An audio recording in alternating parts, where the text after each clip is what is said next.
আমরাও আল্লাহকে মানি, আমরাও আল্লাহকে অনুসরণ করি, তাহলে এগুলোর মানুষ কেন?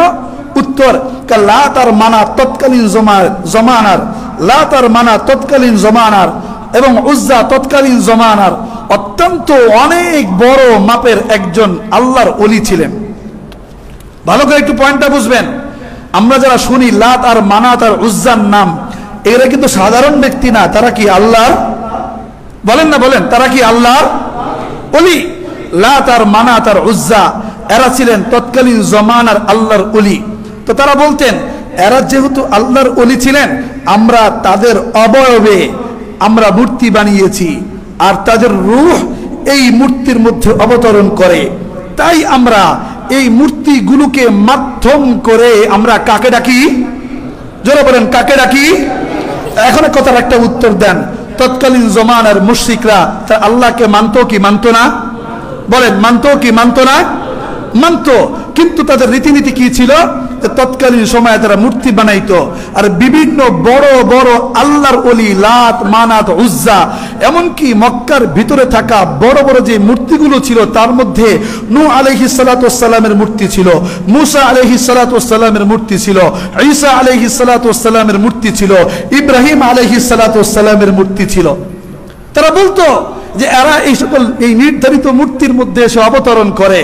আল্লাহ রাব্বুল আলামিন আয়াত নাজিল করে জানায়া দিলেন, ভালো করে বুঝবেন, আয়াত নাজিল করে জানায়া দিলেন, নবী আপনি বলে দেন, যদি আল্লাহকে পাইতে হয়, ওরা যে পদ্ধতি আর পন্থা আবিষ্কার করেছে, ওই পদ্ধতিতে, ওই মন্ত্রে, ওই তন্ত্রে আল্লাহকে পাইতে চাইলে পাওয়া যাবে না।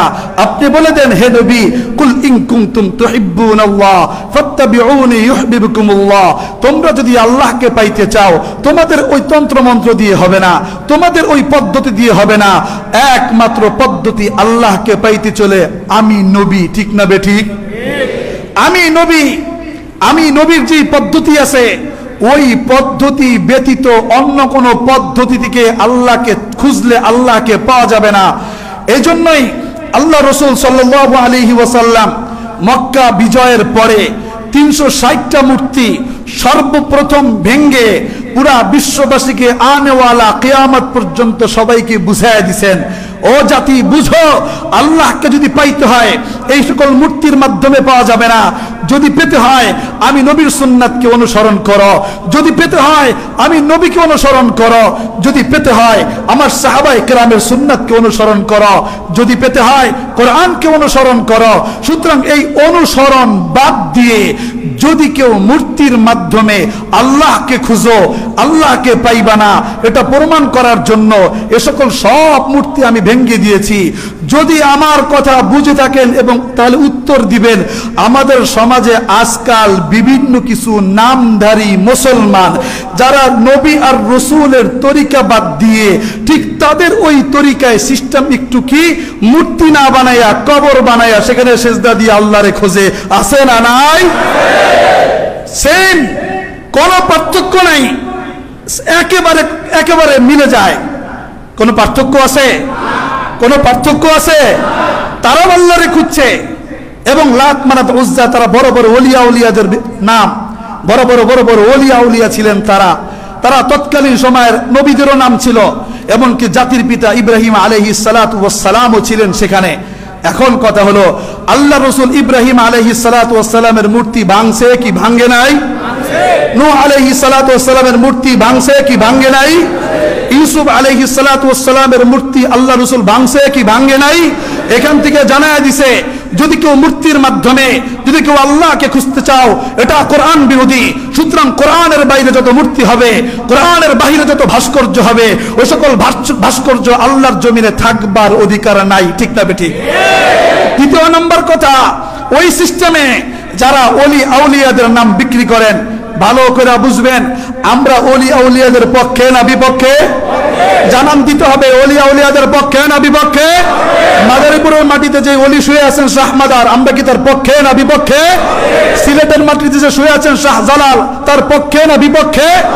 খুলনায় যেই খানজাহান আলী রহমতুল্লাহি আলাইহি শুয়ে আছেন, আমরা কি তার পক্ষে না বিপক্ষে? মিরপুরে যে শাহ আলী মাজার শাহ আলী রহমতুল্লাহি আলাইহি শুয়ে আছেন, আমরা কি তার পক্ষে না বিপক্ষে? আমরা প্রত্যেকটা 360 আউলিয়া 360 আউলিয়ার প্রত্যেকটা ওলির আমরা পক্ষে, কিন্তু স্মরণ রাখবেন কিন্তু কোন ওলির মাজারে সিজদা দেওয়ার পক্ষে না। ঠিক না বেঠিক? আমরা প্রত্যেকটা ওলির পক্ষে, আমরা ওলিদের রক্ত আমাদের দিলে আমরা ধাবমান রাখি, প্রত্যেকটা ওলির চেতনাকে আমরা সেই চেতনা লালন করি। যেরকম ভাবে শাহজালাল রহমতুল্লাহি আলাইহি গৌর গোবিন্দের বিরুদ্ধে দাঁড়িয়ে ইসলামের পক্ষে সুবহান বার্তা পৌঁছে দিয়েছিলেন, বাতিলের বিরুদ্ধে যেভাবে অনড় থেকে কথা বলেছিলেন, আমরাও সেই শাহজালালের চেতনায় লালন করে ইসলামের পক্ষে, কোরআনের পক্ষে, বাতিলের বিরুদ্ধে আমরা কথা বলি।